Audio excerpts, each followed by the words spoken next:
Então escuta que agora eu vou dizer. Ele é um monstro voador, ele quer devorar você. Seu nome é Guest, um fantasma assustador, transitando calmamente em um mundo de horror.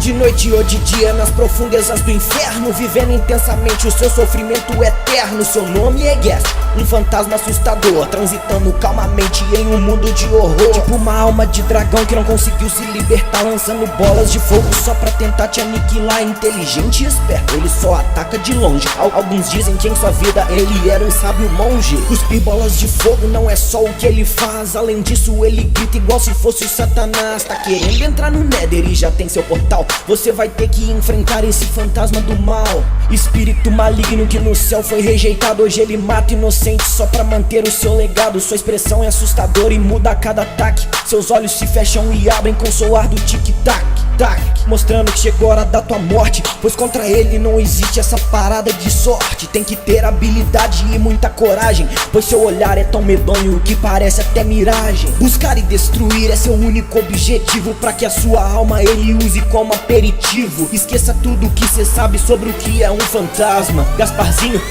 o fantasminha camarada. Não, o Guest não é assim, tome cuidado, pois ele quer que a sua vida tenha um fim. Cada Guest tem uma história diferente. Tome cuidado, pois um deles pode ser onipresente. Quem sabe agora mesmo atrás da sua cadeira ele esteja te observando com uma empacotadeira. E aí, ficou com medo, não vai querer encarar? É só o portal do inferno, mano, você não craftar. Mas se quiser seguir em frente não é proibido, mas peça pra alguém deixar o seu caixão construído. Seu nome é Guest, um fantasma assustador, transitando calmamente em um mundo de Deus.